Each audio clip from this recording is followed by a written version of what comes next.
and arm and elbow. We're not going to get a winner every time. And then the fourth origin that I wanted to talk to you about today was my meeting with Mike Milken in November 1978. So in 78, I got a call from my boss at Citibank, and he said, there's some guy in California named Mike Milken, and he deals with something called high-yield bonds. Can you figure out what that means? Because one of our clients had asked for a high-yield bond portfolio, and in that day, nobody knew about it. It was unknown. And so I met with Mike in November of 1978. He came to see me at Citi in New York. He was looking for clients. He was just starting off in the high-yield bond industry, and it was a great meeting. And he explained to me that if you buy AAA bonds, there's only one way to go. AAA bonds are bonds that everybody thinks are great. Their companies are making a lot of money. They have prudent balance sheets. The outlook is good. Everything's perfect. So if everything's perfect, that means it can't get better. And if it can't get better, that means it can only get worse. It doesn't have to get worse. But if there's a change, it's going to be for the worse. And if you've bought a bond on the assumption that it's perfect and it gets worse, then you lose money. So that's important. On the other hand, he said if you buy single B bonds and they survive, there's only one way for them to go, which is upgrade. Now, that's not exactly true because they can default and go bankrupt. But the ones that survive will go up, will be upgraded, and the surprises are likely to be on the upside. So this is very important. Again, this is about trying to hit winners, avoid losers. And if you're buying bonds that most people don't think much of, it's hard to have a big loser because such low expectations are incorporated. Now, let me digress for a minute because this is really important. How do you make money as an investor? The people who don't know think the way you do it is by buying good assets, a good building, stock in a good company, or something like that. That is not the secret for success.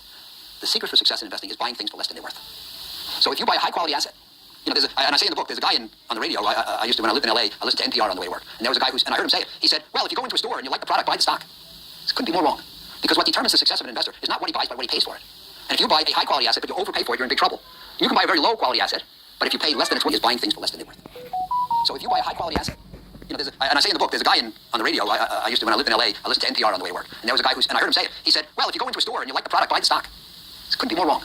Because what determines the success of an investor is not what he buys, but what he pays for it. And if you buy a high-quality asset, but you overpay for it, you're in big trouble. You can buy a very low-quality asset, but if you pay less than it's worth, chances are you're going to make money. So the book says, chapter 3 says, the most important thing is value, figuring out what the value of an asset is. But chapter 4... No money works for Zlatan, and not Zlatan for money. Here's one habit that makes you extremely intelligent. Replace social media with micro-learning. 4 says the most important thing is the relationship between price and value.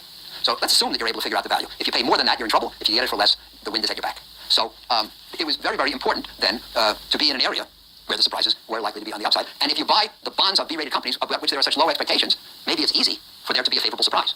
Now, how can I prove to you that the expectations were low? The answer is that if you look in the Moody's guide to bonds in those years, what was the definition of a B-rated bond? Quote, fails to possess the characteristics of a desirable investment. In other words, it's a bad investment. Now, I drove here from the airport in my car.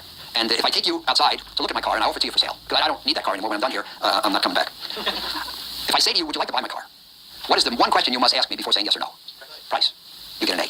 You get an A. So, in other words, it's a good buy at a certain price, it's a bad buy at another price. Moody is now saying that B-rated bonds are a bad buy, without any reference to price. So in other words, there's no price at which a company that has some credit risk is worth investing in. And by the way, before I turned to high-yield bonds in 78, I was part of the bank's machinery to buy the bonds of the stocks of America's best companies. And I explained to lunch how if you bought the bonds of Hewlett-Packard, Perkin-Elmer, Texas Instruments, Merck, Lilly, Xerox, IBM, Kodak, Polaroid, AIG, Coca-Cola, and Procter & Gamble, and if you bought them all in 68 and you held them until 73, you lost 90% of your money. Why? Because they were overpriced. The average stock since the post-war has traded at 16 times its next year's earnings. These were trading at 80 and 90 times. Why? Because they were so good. It was just great companies. Nothing can go wrong, so it doesn't matter what price you pay. And if you pay 80 or 90 times, that's fine. So here we are, in my experience as a teacher. You invest in the best companies in America, you lose a lot of money. Then you go to the high-yield bond business, you invest in the worst companies in America, you make the most money.